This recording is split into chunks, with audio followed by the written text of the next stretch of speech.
Hi, this video is going to go over how to do some of the homework from Chapter 7, Section 7.2.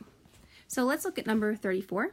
So in number 34, this is a screenshot, and what I'm going to do is when I see this, I'm asked to simplify, and so to do that, I am going to first have to quote-unquote distribute this exponent to each part of this fraction. So when I rewrite it, it's going to be 2 to the third times x. Now that was x to the third, so I do 3 times 3 is 9 over y to the third.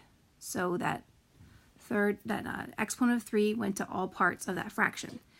Now I'm going to multiply that by the fraction 1 over 6 times x to the third. So when I do that, I'm going to put everything in one big fraction. And I'm going to stack things so that like terms are on top of each other. So going across, 2 to the third is 8. So I'm going to have 8 times 1 is 8 times x to the ninth.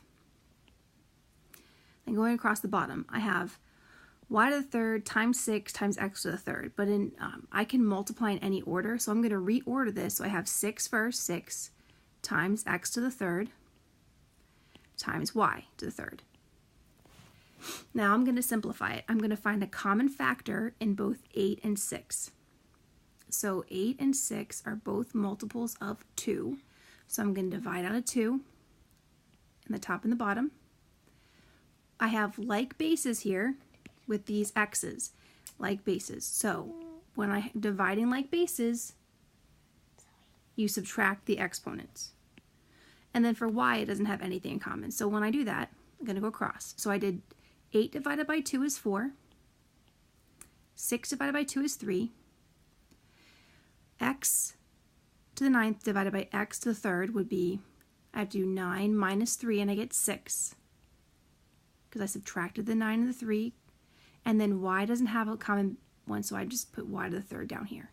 So now I've simplified that expression.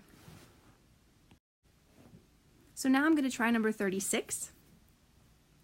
Because 35 should be might be in the back of the book, so I'll do number 36 now. So when I have two fractions that are being multiplied by each other, but they also have exponents on the outside of parentheses. So let me deal with the parentheses first. Now this one's kind of tricky because I have a negative 5 over x. So I can either think of that as a negative fraction, or what I'm going to do is I'm going to give that negative to the numerator. So I'll change it to negative 5 over x. And I can do that. I can put the negative in the numerator or the denominator. I'm just going to put it in the numerator. So I'm going to square the negative 5. I'm also squaring the x because of the exponent on the outside of the parentheses. Over here, I have to give this squared to each part of the fraction. So that would be 2 squared. And x to the fourth squared, so I'm going to do 4 times 2 is 8.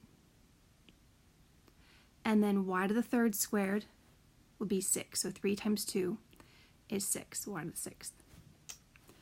So I'm going to simplify each part, and then I'll make it into one big fraction. So I'm just working down here.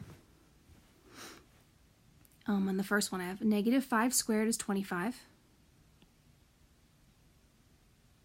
And then in the denominator I have, and then I'm going to keep going across. I'm working across. So the next I have 2 squared, which is times 4. And then I have x to the eighth. Now I'll work in the denominator. I'm going to put the x squared underneath the x to the eighth, because it's all one big line anyway. And I'll put the y to the sixth by itself because it doesn't have anything in common. So now I'm going to simplify. I have 25 times 4 is 100. And I have x to the eighth divided by x squared. So because they have like bases, here, I can subtract the exponents. So 8 minus 2 is 6. And then y has nothing in common, so it's just here. So I would have 100 times x to the 6th over y to the 6th. And I'd be done. Okay, and for this last one, I'm going to look at number 40. So in number 40, it's saying they're doing 1, oh good, it does right here, 1 over p to the 5th times p to the something, question mark, equals p to the 9th. So what would happen is if we multiplied 1 over p times p, then we would get whatever this is, top times top over bottom times bottom. And we would get, it would look like this. And when we're finished, p to the 9th would be the answer. So in order to get it simplified, I would be subtracting the numerator, I would be subtracting the exponent for the numerator p from the exponent from the denominator p. So what that means is, kind of going to come over here, it means that something minus 5 equals 9. So what's that something? Well, that would be 14. So that means the original problem must have been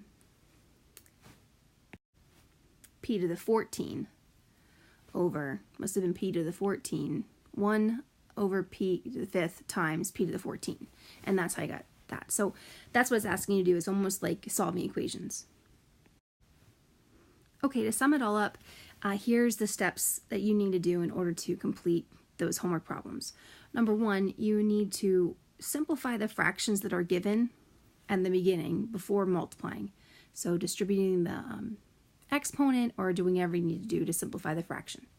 The second thing you need to do is multiply straight across. So that's top times top over bottom times bottom. And you're going to create one big fraction. Then after you do that, you're going to use the division rules, which are subtracting the exponents, to simplify. And then you should be able to have a simplified version at the end. Okay, I hope that helped.